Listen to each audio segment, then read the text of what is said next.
Abidjan, le vendredi 25 avril 2025, Dr Ousmane Camara a officiellement annoncé sa candidature à l'élection présidentielle de Côte d'Ivoire prévue en 2025. Cette déclaration marque une étape importante dans le paysage politique ivoirien, où plusieurs figures politiques se préparent à la course électorale. Fils et filles du Sud, de l'Est, de l'Ouest, du Centre et du Nord de la Côte d'Ivoire.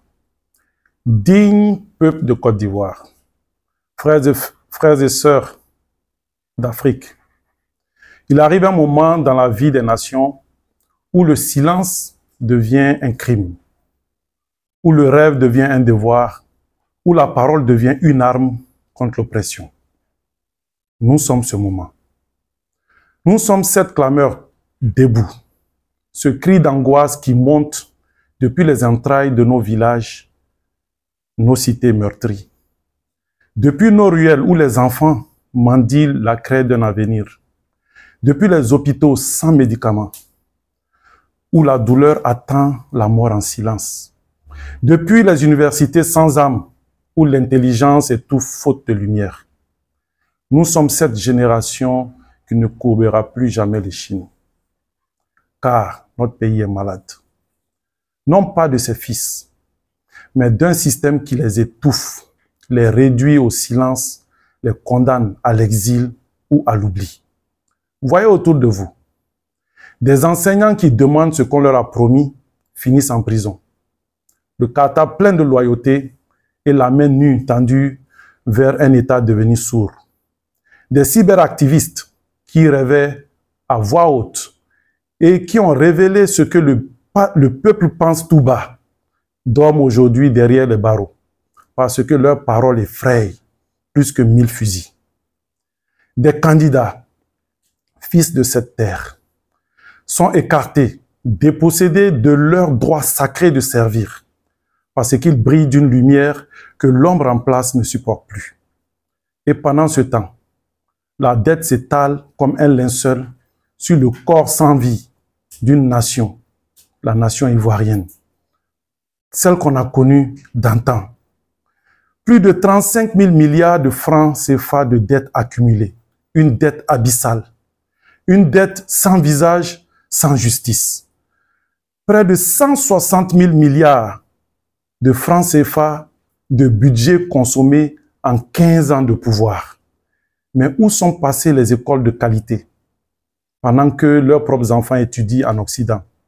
Où sont nos routes en quantité quand eux-mêmes ont besoin d'hélicoptères et de véhicules 4x4 pour atteindre leur village? Où sont nos hôpitaux aménagés quand eux se font soigner à Paris aux frais du contribuable ivoirien? Nos enfants ne veulent plus aller dans des salles de classe crasses. Et nos étudiants n'ont d'espoir d'intégration professionnelle que des concours administratifs.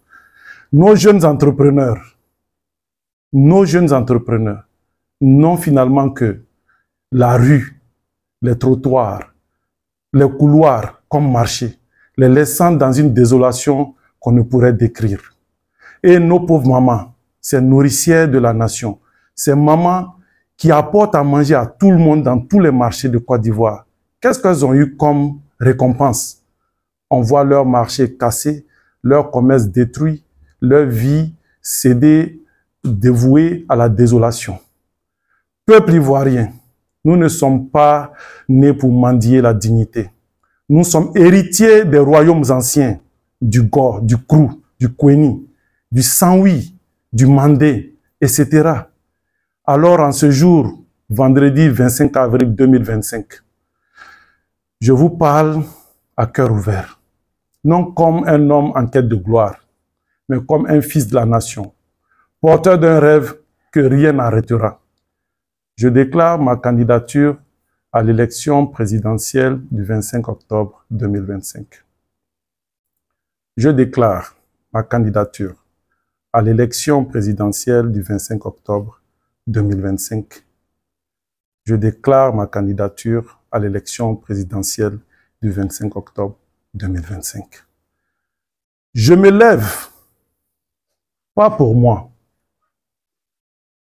mais pour ceux qu'on a fait taire, pour les veuves sans pension, pour les enfants sans sécurité sociale, pour les jeunes sans emploi, et mieux pour nos papas, pour qu'ils aient une retraite digne de ce nom.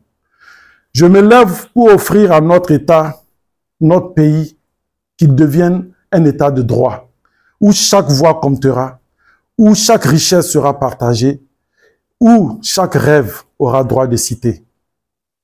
Je publie bientôt mon livre, Côte d'Ivoire 2035. Ce n'est pas une utopie. C'est une carte pour un avenir possible. Un plan de transformation sociale et économique organique pour notre pays. Un plan pour transformer la douleur en puissance, l'indignation en révolution pacifique, le pays à genoux en une Côte d'Ivoire souveraine, moderne et juste. Mes frères, mes sœurs, le pouvoir ne nous sera pas offert. Nous devons le prendre. Nous allons le prendre. Nous devons le prendre, pas avec des armes, mais avec nos idées, notre foi, notre sueur, notre courage. Car nous sommes l'alternative. La nouvelle génération qui va donner à l'Afrique sa lettre de noblesse. Mes chers Ivoiriens, il faut que nous travaillions ensemble à bâtir la cité des justes.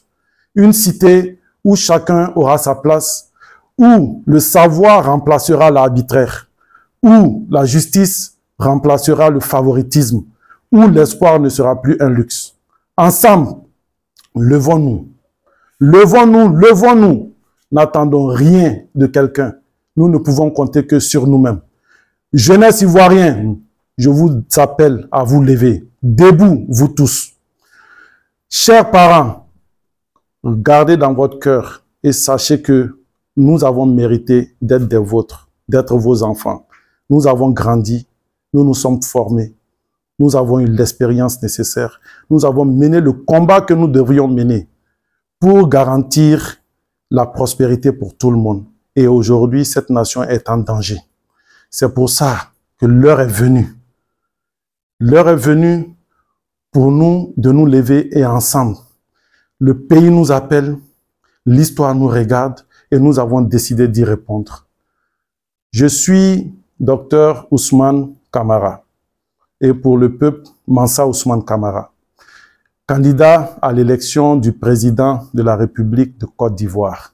Et je marcherai avec vous jusqu'à la victoire pour une Côte d'Ivoire libre, debout, digne et immortelle. Je vous remercie.